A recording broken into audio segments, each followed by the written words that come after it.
Tunasoma Wafalme wa kwanza sura ya 2 mstari wa kwanza na wa 2, alafu taruka mstari wa 5 mpaka 10. Inasema, basi siku ya kufa kwake Daudi ikakaribia, akamuhusia Suleimani mwanawe akisema, mimi naenda njia ya ulimwengu wote, basi we hodari ujionyeshe kuwa mwanaume. Mstari wa 5, na zaidi ya hayo umejua alivyonitenda Yoabu mwana Seruya, yani alivyowatenda majemadari wawili wa majeshi ya Israeli, Abneri mwana wa Neri na Amasa mwana Etheri, ambao aliwaua na kuimwaga damu ya vita wakati wa amani. Akautia damu ya vita mshipi uliokuwa viunoni mwake na viatu vilivyokuwa miguuni mwake. Kwa hiyo ufanye kama ilivyo hekima yako, wala usimwachie mvi zake kushukia hera kwa amani. Lakini wafanyie mema wana wa Barzilai Mgiladi, wawe miongoni mwao walao mezani pako, kwa jinsi yaliyonijilia nilipokuwa nimekimbia mbele ya Absalom ndugu yako. Hata angalia, yuko pamoja nawe Shimei mwana Gera Mbenjamini wa Bahurimu, ndiye aliyenilaani kwa laana kuu siku ile nilipokwenda Mahanaimu, lakini akashuka kunilaki kule Yordani, nami nikamwapia kwa Bwana, nikamwambia, mimi sitakuwa kwa upanga. Basi kwa hiyo usimwachilie, kwa kuwa wewe mtu akili, nawe utajua ikupasayo mtendei, na mvi zake utazishusha hera pamoja na damu. Basi Daudi akalala na babaze, akazikwa mjini mwa Daudi. Haleluya. Daudi alikuwa amefika kileleni, kilele cha utawala wake, kilele cha hekima, kilele kiroho, kilele kwa ujuzi kwa mambo ya Mungu. Alikuwa amefika na amepitia mambo mengi. Kwa hivyo, kwa sababu alikuwa na mengi ambaye anaweza kushauri mwanawe au kushauri wadogo wake, akamuita mwanae kumuhusia au kumwambia mambo ya mwisho. Wiki jana tuliona vile alivyo, mstari wa kwanza na wa 2 vile alivyomwambia. Wacha leo tuanzie mstari wa 5 ukiendelea. Akamwambia, mwanangu, kwa sababu alikuwa na ujuzi katika mambo ya utawala na mambo ya kiroho, akamwambia, angalia kutenda yote Mungu atakayo. Haleluya. Mwanangu, angalia kutenda yote ambayo Mungu anayotaka, nawe ndiposa utafanikiwa kwa chochote utendacho na mahali kokote uendako. Haleluya. Kwa sababu yeye mwenyewe alikuwa ametazama kutenda yale Mungu anayotaka, na ameona kinuliwa kutoka chini mpaka sasa yuko kileleni. Na akamwambia, mwanangu, tazama kutenda yote Mungu ayatakaye, ndiposa utafanikiwa kwa chochote utendacho na kokote uendako. Haleluya. Ufanisi kila mtu anautaka.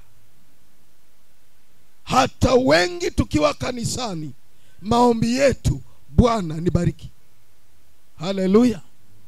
Nimepitia mambo mengi mno, nimeteseka, Mungu wangu nibariki. Baraka ni ufanisi. Haleluya. Kwa hivyo ukitaka kufanikiwa, ni uangalie kutenda yote Mungu atakayo, ndiposa utafanikiwa kwa chochote utendacho na kokote uendako. Haleluya. Kwa sababu ufanisi hauji kwa kufanya kazi kwa bidii peke yake. Ni combination au muunganiko wa vitu viwili. Kibali cha Mungu kuwa juu yako, alafu kufanya kazi kwa bidii. Unapofanya kazi kwa bidii na kibali cha Mungu hakiko juu yako, na kibali cha Mungu hakiwezi kuja juu yako usipofanya au usipotenda yote ayatakayo. Kibali cha Mungu hakiwezi kuja juu yako. Kwa hivyo ukifanya kazi kwa bidii na kibali cha Mungu hakiko juu yako, kitu kitakachotendeka ni ya kwamba utakuwa unatoka kwa nyumba asubuhi sana, hata kama watoto bado wamelala. Urudi jioni watoto wameshalala tayari, na hauna chochote ambacho umeleta nyumbani. Kama kufanya kazi kwa bidii peke yake ingeleta ufanisi, hakuna Mwafrika ambaye angekuwa maskini. Waafrika wanajua kufanya kazi na wana bidii, lakini wangapi ambao wamefanikiwa? Ni wachache mno. Haleluya. Kwa hivyo ufanisi ni combination au muunganiko wa vitu viwili: kibali cha Mungu juu yako kinachokuja kwa kutenda yote Mungu anayotaka, alafu kufanya kazi kwa bidii. Ndiposa unatoka, ukirudi hata we mwenyewe umefurahi. Wajua pesa zikiwa mfukoni na ikiwa umefanikiwa katika siku hiyo, hata kama umefanya kazi nyingi husikii kuchoka. Lakini kuja nyumbani umefanya kazi kwa bidii na hakuna kitu ambacho umeleta nyumbani, yani wachoka mara mbili. Amen. Ndiposa kamwambia mwanawe, fanya, tazama kutenda yote Mungu ayatakayo, ndiposa utafanikiwa kwa chochote utendacho na kokote uendako. Haleluya. Kwa sababu Deuteronomy chapter 8 verse 18 inasema kwamba ni Mungu atupatiaye uwezo wa kukusanya mali. Bwana asifiwe sana. Mungu anazungumzia mali, hazungumzii utajiri. Kwa sababu mali na utajiri ni vitu viwili tofauti. Utajiri ni kufanikiwa kwa kitu kimoja. Unaweza tu uwe umefanikiwa una pesa nyingi, lakini vitu vingine hauna. Au wewe umefanikiwa una ng'ombe nyingi, wewe ni tajiri, lakini wewe hauna mali. Lakini mali ni ufanisi wa kila kitu. Una pesa, una nyumba nyingi, una magari mengi, una ng'ombe nyingi, kila kitu unacho kingi. Ayubu alikuwa na mali, hakuwa tajiri. Bwana asifiwe sana. Kwa hivyo Mungu anataka wanawe wafanikiwe, wawe na mali. Ndiposa anasema katika Deuteronomy au Kumbukumbu la Torati 8:18 kwamba yeye ndiye atupae uwezo wa kukusanya mali. Amen. Na wacha Bwana kupe huo uwezo. Nataka kuona mwaka ukiisha, mwaka ukianza, tuwe tumepewa uwezo wa kukusanya mali. Hatutaki matajiri, tunataka watu wenye mali. Haleluya. Bwana asifiwe sana. Utajiri wote duniani unakuwa controlled kiroho. Amen. Either una Mungu na unafanya kazi, au una shetani na unafanya kazi. Kama unataka kuwa na mali, mali iko controlled kiroho. Lazima kiroho ufaulu, ndiposa ufaulu katika ulimwengu wa asili. Ndiposa katika Joshua sura ya kwanza mstari wa 8 anasema kwamba kitabu cha Torati kisitoke kinywani mwako, ukitafakari usiku na mchana, na utazame kutenda yote yaliyoandikwa humo, ndiposa utafanikiwa kwa chochote utendacho na utastawi sana. Haleluya. Sasa kustawi sana, mtu ambaye amestawi ni mtu aliye na mali. Bwana asifiwe sana. kushoto amestawi, kulia amestawi, mbele na nyuma amestawi. Sasa huyo ni mtu aliye mali. Na Yoshua anasema kwamba, yani Musa anamwambia Yoshua, ukisoma kitabu hiki cha Torati na utazame kutenda yote yaliyoandikwa humo, ndiposo utafanikiwa kwa chochote utendacho na utastawi sana. Sasa hiyo ni mali na Mungu. Bwana asifiwe sana. Na mali na shetani, tusome Luka sura ile ya 4 mstari wa 5 na 7, yani mstari wa 5 mpaka 7. Shetani anamchukua Yesu na anampandisha juu ya mlima mrefu, na anamuonyesha miliki za dunia zote kwa sekundi, na anamwambia kwamba hii yote nimepewa na nampa yeyote nitakaye. Ukisujudu tu mbele yangu nakupa kila kitu. Bwana asifiwe sana. Sasa hapo ndio kuna kuja devil worshipers. Amesema kwamba nimepewa hii yote nampa nitakaye, ukinisujudia tu nakupa. Na kweli watu ambao wamemsujudia shetani wana kila kitu, wana mali. Amen. Kwa hivyo mali ya ulimwengu huu iko control kiroho, either Mungu na kazi au shetani na kazi. Mtu ambaye hana Mungu na hana shetani, kwamba ni kazi kwa bidii, hata kosa chakula, hata kosa rent, hata kosa mambo ya kawaida, lakini hawezi kuwa na mali. Haleluya. Kuna watu walio na mali. Kuna wengine si bilionea. Nilikuwa nasoma mahali ambako sasa kuna jamaa mwingine Mwamerika anaitwa Musk. Sai amekuwa sasa trilionea. Na si pesa za Kenya, $1 trillion. Bwana asifiwe sana.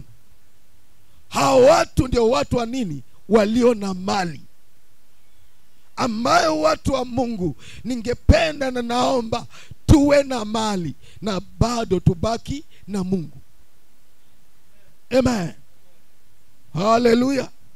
Sasa Suleimani akiwa na Mungu, yuko upande wake, Mungu aliye chanzo cha hekima, Daudi akamuomba Suleimani amsaidie na kazi fulani.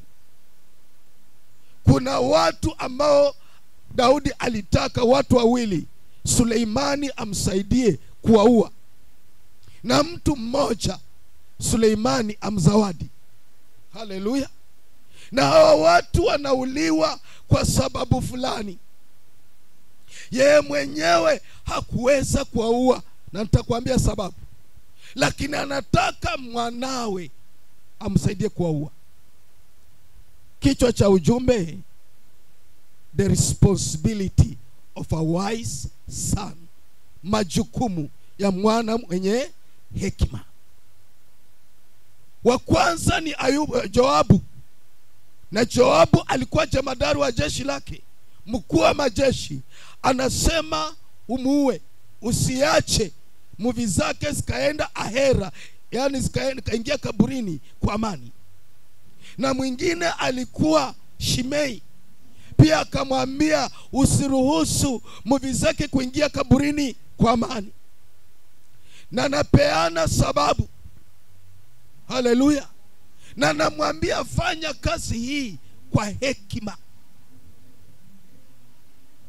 kwa sababu Joabu aliwaua majemadari wawili wa Israeli, Abneri mwana Neri na Amasa mwana Etheri, na kamwaga damu yao kama ya vita wakati wa amani. Haleluya. Watu waliokuwa bora sana kuliko yeye. Na jambo la pili ambalo anataka amuue Joabu ni kwa sababu Joabu hakuwa anafanya yale ambayo mfalme anamwambia. Alimwambia alipokuwa anaenda kupigana na Absalom kwamba tazama, msiangamize huyo kijana. Haleluya. Mpigane tu mshinde, lakini msimguse.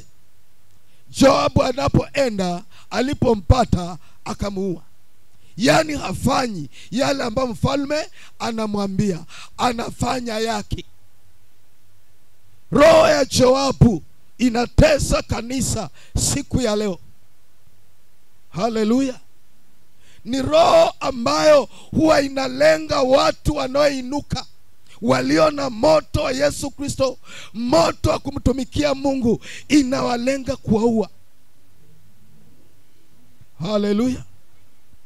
Yeyote anapoinuka katika kanisa, anapoinuka na moto, anapoinuka ana moto wa kumtumikia Mungu, roho hii inainuka katika watu na inamuua.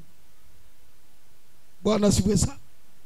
Na sana sana huwa katika watu ambao wengi ni waanzilishi wa kanisa, watu walio na vyeo vya juu kanisani, watu walio karibu na mchungaji.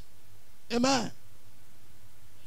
Mtu akija mpya, alafu awe na bidii, awe na moto, utasikia kuna mwingine hapa anajifanya kiroho, umetupata hapa, utatuacha hapa. Pigie Yesu makofi. Haleluya. Hakuna mtu ambaye huwa anajifanya kiroho. Roho akiwa ndani yako hatafanya utulie. Roho akiwa ndani yako utaona makosa fulani na unataka kuyarekebisha. Roho Mungu akiwa ndani yako utaona walio hapa ni kama hawafanyi vizuri, wacha niingie nifanye vizuri sana. Sasa wanaojua kiroho, walio na kabiro ya kupima kiroho, nasema anajifanya kiroho. Bwana asifiwe sana. Ulitupata hapa, utatuacha hapa. Bwana asifiwe sana.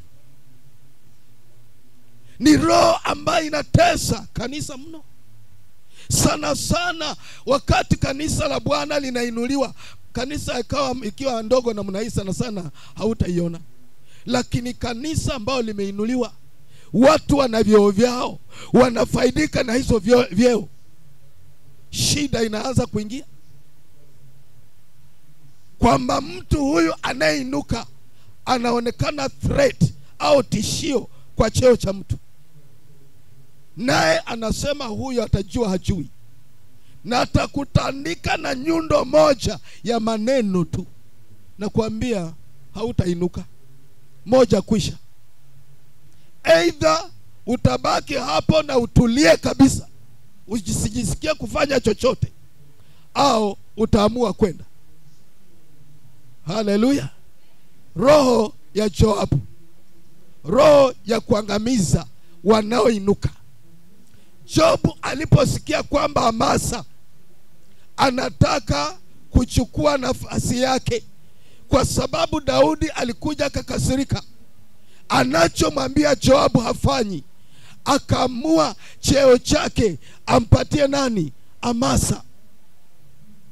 Na Amasa pia alikuwa ni mwana wa shangazi yake Daudi, na Joabu pia ni mtoto wa shangazi yake Daudi. Yani mama zao ni tofauti, lakini wote ni ndugu zake baba yake Daudi. Haleluya. Na wote walikuwa wanajeshi wazuri, lakini Amasa alikuwa mtiifu, na Daudi akaamua, akamwambia endo kusanya Israeli nzima, uja hapa in 3 days na nitakwambia cha kufanya. Sasa yeye akachelewa kidogo, na kiwa njiani anarudi wakakutana na Joabu. Na kwa sababu hao ni cousins, Joabu alikuwa na kisu amekiweka hapa, na akamkumbatia, akasema uko vipi ndugu yangu? Akamkumbatia, na huku akatoa kisu akadunga, na Amasa akakufia hapo. Na jambo hilo likamuuma Daudi mno, lakini hangefanya chochote. Bwana asifiwe sana. Kwa hivyo hii roho iko kwamba mtu akiinuka inaua. Wakati mwingine haisikii. Yani mtu huyu, msaidie mwenzako mahali yuko, mguse tu, mwambie usikizae. Hii roho haitaki kusikia maelekezo ya mchungaji. Amen. Kwani mchungaji atakufanya nini? Na wewe ni mwanzilishi wa kanisa. Ulikuwa naye kama hana kitu. Wakati alikuwa na nguo moja, mulikuwa nyote. Mumeinuka nyote kutoka kule chini. Kwa sababu Joabu alikuwa na Daudi akiwa hana kitu. Akiwa anafukuzwa na Sauli, wako na yeye. Alipoapishwa kuwa mfalme wa Yuda, wako na yeye. Alipoapishwa kuwa mfalme wa Israeli, wako naye. Wamepitia haya mambo yote, tena wako related. Atamwambia nini? Anabaki kwamba sasa Joabu ndio kusema. Mfalme aseme yake, kama haitaenda naye hata yafanya. Amen. Na hivyo ndivyo wakati mwingine inatendeka. Mchungaji anaweza kusema twende mashariki, yeye anaamua kwenda kusini au kaskazini. Mchungaji anasema tufanye hii, anafanya hapana, hiyo hatutafanya. Na utadu. Haleluya. Hawezi kufanya chochote. Bwana asifiwe sana. Hiyo ndio roho ya Joabu, na huwa inatenda kazi katika kanisa, katika ufalme, hata nchi inatenda kazi. Kuna watu walio karibu sana na Ruto ambao hata akisema kitu hawafanyi. Na watafanya nini? Na wao ndio waanzilishi wa serikali. Bwana asifiwe sana. Inapata kwamba wanamsumbua, hawezi kusonga mbele kwa mambo mengine. Amen. Haleluya. Na wakati mwingine hawa watu ndio sponsor wa kanisa. Hao ndio wananunua kiwanja, hao ndio wanajenga kanisa, hao ndio wananunua vyombo, kwa sababu Mungu amewabariki. Lakini washerati, amen, hawashikiki. Na usiseme chochote. Mchungaji ukisema, utaona vile nyumba, utaona kama utalipa nyumba yako. Bwana siwe sana. Sisi ndio tunanunua chakula, tutaona atakula nini. Kwa hivyo inabaki mchungaji ufanye nini? Funga mdomo, wasonge mbele. Amen. Nasungumuza haya si kwamba yako hapa, nasungumuza haya kwa sababu nasungumuza na watu wengi. Amen. Nasungumuza na ulimwengu wote. Kuna mahali mtu atafaidika leo. Kuna mahali kanisa litapona, kwa sababu kanisa liko kwa shida, linatatizwa na roho ya Job. Amen. Mtu mwingine ambaye alikuwa uliwe na Amasa. Amasa alifanya nini? Amasa alimlaani mfalme. Mfalme alipokuwa anakimbia Absalom, Amasa akaanza kumlaani. Anamrushia mavumbi, anampura na mawe. Mpaka askari wa Daudi wanasema, "Situruhusu tuue huyu mbwa.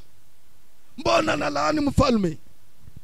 Daudi akawaambia, "Ikiwa mwanangu mwenyewe ananifukuza, anataka kuniua, je, huyu pengine Mungu amemwambia enda ulaani Daudi?"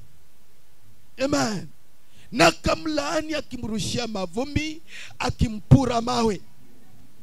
Lakini Daudi alipokuwa anakuja, ameshinda Absalom, yuko Yordani,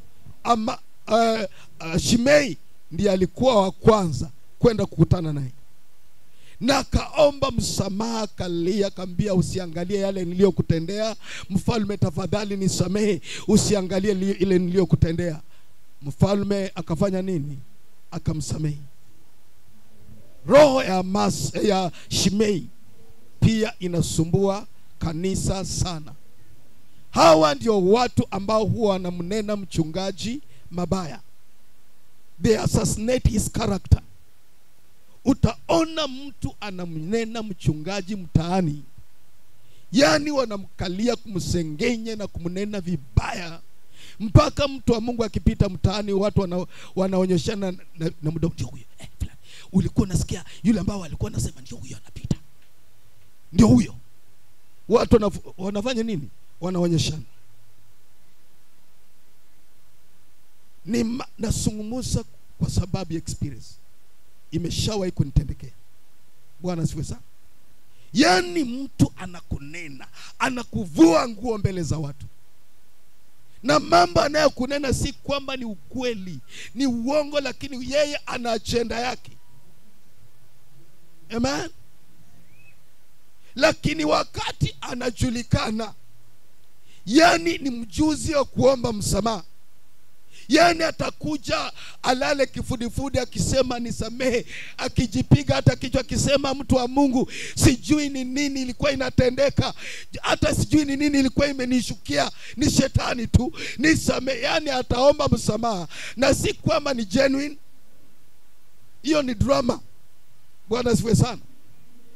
Msamaha anaofanya ni drama tu, ili umsamehe na baki pale aendelee kufanya kazi zake za kuchafua jina. Bwana asifiwe sana. Roho ya Shimei, Daudi akasema hao watu waue. Haleluya. Kwa sababu alijua mradi wako hai, mwanawe hatapata amani. Wamemkosesha amani utawala wake wote, na mwanawe akiwaruhusu naye hawatapata amani. Amen. Kwa nini Daudi mwenyewe hakuwashughulikia? Ni kwa sababu kwanza Amasa ni jamaa yake, si Amasa, Joabu ni jamaa yake. Israeli ni mtoto wa shangazi. Amen. Pili, huyu ni jemadari wa jeshi. Kwani ana wangapi walio upande wake katika jeshi? Ni wangapi wanaomwamini? Hata Daudi akisema na makosa, kuna watu wanajua Joabu hana makosa, kwa sababu hata Al-Shabaab wana sympathizers. Amen. Watu wanaosema huyu ameonewa. Kwa hivyo kuna watu ukiwagusa umefanya makosa makubwa ambao utajutia. Hata kikosa achana naye. Haleluya. Kwa mfano, acha tunichukue mfano wa baba yetu aliyokufa, Raila. Amen. Wacha Mungu amweke mahali pema. Bwana asifiwe sana. Ni mtu ambaye nchi ilikuwa ina imani kubwa na yeye. Hata baba akisema akifanya makosa, baba is always right. Amen. Kwa hivyo watu walikuwa na imani ndani ya baba yetu huyo mzee. Sasa mtawala wa nchi afanye makosa, ati kwa sababu huyo amemkosea na muue, na wananchi wajue ni serikali imefanya nini? Imemuua. Kuna serikali hapo? Hakuna serikali. Maandamano itakayokuwa pale, na kuna watu wale wanaitwa die hard, hata apigwe na risasi anasonga mbele, anatetea baba. Bwana asifiwe sana. Yani huyo akiguswa hakuna nchi. Sasa ndio nani? Joabu aguswe, na ni mkuu wa majeshi, na wanajeshi wajue huyu ameuliwa. Kuna Daudi ana serikali, alafu ni mwana wa shangazi. Shangazi ajue, jamaa zake wajue kwamba ameuliwa. Je, uhusiano utakuwekwa kijamii? Hiyo ndio ilifanya asiguswe. Anafanya makosa, lakini Daudi anaona kesho, anaona hatari ya kumgusa Joabu. Bwana asifiwe sana. Kuna watu kanisani hata akifanya makosa haguswi. Akiguswa hakuna kanisa. Bwana asifiwe sana. Nasema akiguswa hakuna kanisa. Sasa hapo ndiposa mwana mwenye hekima anaingilia. Now that is the responsibility of a wise son. Kuna vitu ambavyo ukimwachia mchungaji avifanye, umeangamiza kanisa. Ni vitu ambavyo mwana wa hekima atainuka afanye, na akifanya hakutakuwa na shida, na mchungaji abaki yuko safe. Nimeshawahi kuwa assistant pastor kwa miaka 10. Na kwa kanisa hilo tungeona makosa iko mahali, tukae na mchungaji aseme hapa tufanye nini, aniambie mimi nikishughulikia jambo hili nitaleta shida, wewe lishughulikie. Amen. Na nitasimama nilishughulikie, ninyoshe vitu. Hata watu wakinitukana, mimi si mchungaji mkubwa. Haleluya. Mchungaji mkubwa yuko safe, na yeye ndio kiongozi wa kanisa. Amen. Siku moja mchungaji fulani rafiki yangu akawa ananipatia ushuhuda kanisani kwake. Kukawa na kitu ambacho kiongozi wa mama alikiona si sawa, na kweli haikuwa sawa. Amen. Na kilikuwa kinatendeka kwake, kwa mchungaji. Kiongozi wa mama akaja akamwambia mchungaji, hili jambo ninaloliona si sawa, na niachie nilifanye nini, nisawasishe. Wewe funga mdomo, nyamaza kabisa, niachie nishughulikie.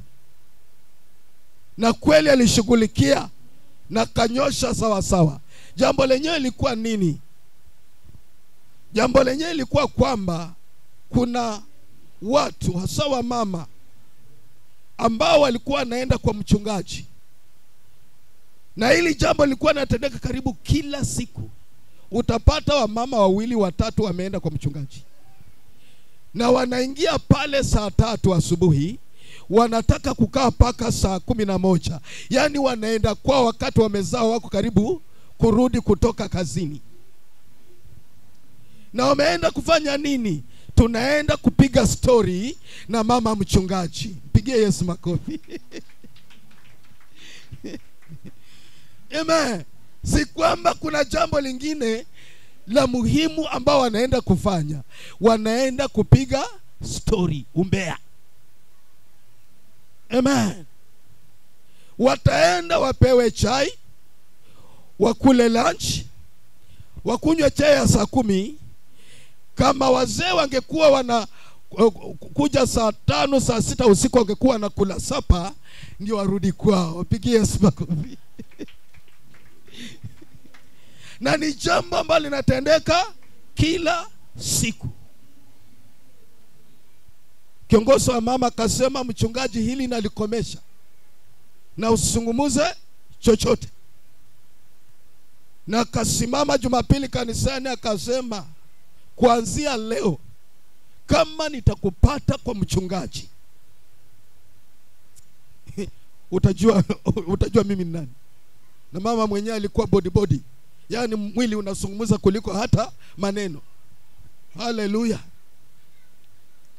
Akawaambia, ukienda kwa mchungaji iwe ni jambo, kuna jambo unaenda la muhimu unaenda kufanya, na ukienda pale fanya, na usikae more than 30 minutes. Haleluya. Uende ufanye kwa kile kimekupeleka, na utoke urudi kwako. Amen. Waliokuwa wanafanya ukamuona mama huyo kiongozi ni kisirani, sema kisirani huyo naye sumbua watu, lakini mchungaji amebaki sawa. Bwana asifiwe sana. Haleluya. Sasa iwe ni mchungaji amesimama, kuanzia leo sitaki kuona mtu kwangu amekuja amekaa. Angekuwa ametawanya. Mchungaji gani ambaye hataki watu kwake? Kanisa kama hilo mimi siendi. Unaona? Yani kitu kilicho sawa kinabadilishwa au kinakupiga. Ndiposa kuna mambo usiachie mchungaji ayashughulikie, yatasambaratisha kila kitu. Amen. Kuna wakati unaweza kusema, unasikia mtu anasema, jamani, haya mambo inayofanyika kanisani mchungaji haoni. Hii dhambi inayofanyika hii mchungaji haoni. mchungaji anaona sana, tena aliona kutangulia, lakini anapima huyu anayetenda ni nani. Pengine ndio finance mkubwa, utafukuza Equity kwa kanisa wewe? Haleluya. Yeye ndio ananunua ploti, yeye ndiye anajenga. Utafukuza Equity kwa kanisa wewe? Barclays Bank waambie toka abusa. Bwana asifiwe sana. Sasa hiyo inataka wana wenye hekima. Mtu mwingine ambaye si mchungaji, si umeona, enda ukae na mchungaji umwambie nimeona hili, wewe pia umeliona, atakwambia nimeona, mwambie niachie hili, wewe tulia, niachie hili niende nisawazishe. Bwana asifiwe sana. Wachua Lilian akiamuka amwambie mzee Mazenga, mzee waache kutuharibia kanisa we. Haleluya. Waache kutuharibia kanisa, hutatuharibia kanisa. Na mchungaji hakuzungumza chochote. Wajua mzee Mazenga atarekebisha mahali ambako anaenda sawa na kutatulia. Lakini mchungaji akisungumuza, akiamuka asungumuze, hey, waache kufanya, ameharibu mambo. Ameharibu mambo. Utasikia, utaona, atakaye kulipia nyumba utaona. Si mimi ndio napeleka watoto shuleni na nalipia shule, wacha taona. Bwana asifiwe sana. Sasa si mambo imeharibika, lakini kukiwa na mwana hekima ndiye ameinuka kushughulikia jambo hilo, litashughulikiwa na litulie na mambo yaishi, na kanisa iwe salama na mchungaji awe salama. Ndiposa Daudi akasema, mwanangu fanya kwa hekima. Amen. Aliona huyu ana hekima na hakutaka afanye mambo pasipo hekima. Na ukiangalia vile Joabu aliuliwa, ilikuwa technical. Bwana asifiwe sana. Hakuenda kumwambia Yoabu kuja hapa, akachukua upanga, hapana. Alimuacha kwa muda, akamtafutia makosa, na mwenyewe akaingiliana. Amen. Akaingiliana na Adonija kutaka kupindua serikali ya nani? Ya Daudi, ya Suleimani. Sasa mwenyewe amejitafutia makosa, na kosa la wanaitwa uhaini, treason, ni kosa kisheria ambalo linakuletea hukumu ya kifo. Sasa hajauliwa kwa sababu ya mambo aliyoyatenda, anauliwa kwa sababu ya treason au uhaini. Ametaka kupindua serikali, au amehusiana na mtu ambaye anataka kupindua serikali. Na sasa alipojua, akakimbia paka kwa nini? Kwa hema, mahali kuna madhabahu ya Bwana, akashika pembe za madhabahu. Akaambia mfalme anakuita, akasema mimi sitoki hapa, kama nikufa nitakufia hapa. Amen. Suleimani akasema, akamrisha, enda mmulie hapa. Amesema atakufia hapo, mmulie hapo hapo. Bwana siwe sana. Alikuwa anatumia nini? Hekima. Lazima uovu uondoke. Tunahitaji wana wa hekima katika nyumba ya Bwana.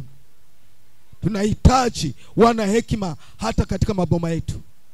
Wajua hata boma inahitaji mtu mmoja ambaye anajua kunyosha vitu. Haleluya. Kwetu nina ndugu yangu, kwa ndugu ndio wananifuata. Huyo ndio huwa tuna haleluya. Anajua kunyosha mambo. Akijua kwamba wewe ni kama hana hana ujasiri wa kutosha kukabiliana nawe, anaenda anapiga kamunyweso kidogo, alafu anakujia. Bwana siwe sana.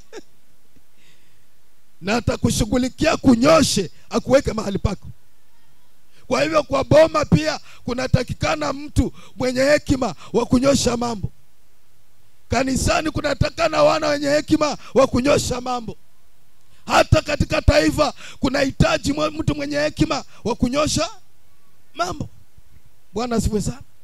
Lakini akamwambia Barzilai Mgiladi na watoto wake wawe kati ya watu watakao kula katika meza yako, kwa sababu alinijia wakati ambako nilikuwa na kimbia ndugu yako. Na kweli Barzilai alikuja na punda ili familia mfalme ikalie wasichoke. Akawaletea chakula, akawaletea divai wakati wanakimbia Absalom, na akawalisha watu wote waliokuwa pale, wanajeshi na kila mtu. Barzilai alikuwa tajiri na alikuwa anampenda Daudi sana. Kwa hivyo alileta chakula, alileta kila kitu kumburudisha nani? Mfalme. Naye mfalme akamwambia mwanawe, watoto wa Barzilai wawe kati ya watu watakokula katika meza yako. Haleluya. Mtu yeyote anayetenda mema anastahili kuzawadiwa, anastahili kutiwa moyo, anastahili kupongezwa. Amen. Na hakika nanyi nawapongeza leo. Mmefanya mambo makubwa sana mwaka mzima. Mmenilisha, mmeshughulikia kila kitu. Haleluya. Vitu kanisani vimenunuliwa, vitu ya pesa nyingi, mmetoa pesa zenu kununua hata vyombo kanisani. Si jamani, Bwana wabariki sana. Haleluya. Wacha nyumba zenu na zikaukiwe. Iwe mwaka huu, iwe mwaka tunaoingia, mambo yawaendee vizuri, muinuliwe, mkule katika meza ya wafalme. Amen. Ukitenda mema unastahili kupongezwa. Mtu akikutendea mema, neno thank you very much si gumu sana. Haleluya. Mtu akishukuriwa, mtu akipongezwa, anapata moyo wa kufanya zaidi. Bwana asifiwe sana. Mtu asikufanyie kitu alafu unaandika tu message with the one word thanks. Na pengine umenisumbua, jamani nikopeshe pesa, nitafutie 200,000. Jamani, yani nilikuwa sipumuziki na unaquote maandiko mazito kubaki alafu na kutafutia 200,000 na kupatia ni message tu unayotuma thanks. Thanks ina herufi ngapi? 6. Kuna siku nitajisikia tena kusaidia. Jamani, mpigie simu mwambie jamani, hii yote mtu wa Mungu, thank you very much. Yani shukuru. Yani dakika 10-15 bado unashukuru mpaka anajisikia akuongeze zingine. Haleluya. Wajua sisi ndio huwa tunayofanya nini? Tunajifungia milango. Mtu anakutendea mema lakini hauna nafasi ya kushukuru, mambo ni thanks, mpaka ajisikii kufanya tena. Shukuru mpaka waanguke chini. Wa Nigeria ndio wanajua jamani kushukuru. All this for me. Wait, mpaka ruki kidogo. For me. Vile anavyofanya mpaka unajisikia umuongeze ingine. Wacha tuwe watu wa kushukuru. Mtu akikutendea mema, shukuru. Na usishukuru kwa neno moja, shukuru kwa sentensi. Haleluya. Na uongeze ingine.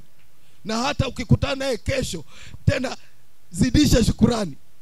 Ulimshukuru jana, tena ukimuona jamani, hata si kulala leo. Wajua wakati mwingine unapitisha, you exaggerate. Bwana asifiwe sana. Mwambie si kulala na niliwaza tu yale uliotenda. Jamani, Bwana akubariki sana. Na kuambia huo mlango hautafungwa. Mlango huo utabaki huko wazi. Na akifikiria kubariki mtu, anafikiria wewe. Bwana asifiwe sana. Kwa hivyo na mimi nawabariki na nawashukuru. Yani mmecheza kama nyinyi. Mwaka mzima mmecheza kama nyinyi. Simujipige tu makofi. Hiyo sio naiacha. Haleluya. Mwana mwenye hekima ni nani atakuwa mwana mwenye hekima hapa. Najua nyinyi nyote ni wana wenye hekima. Kanisa kusimama, kanisa kuendelea ni corporate responsibility. Yani majukumu ya wengi. Si majukumu ya mchungaji peke yake, lakini majukumu ya wengi. Kwa hivyo kuwa mmoja wao atakaye husika kusimamisha kanisa la Bwana. Ukiona mambo yanaenda si sawa, kuja uzungumze na mchungaji, mwambie naona hapa mambo hayaendi sawa, si unipatie ruhusa nianyoshe. Bwana asifiwe sana.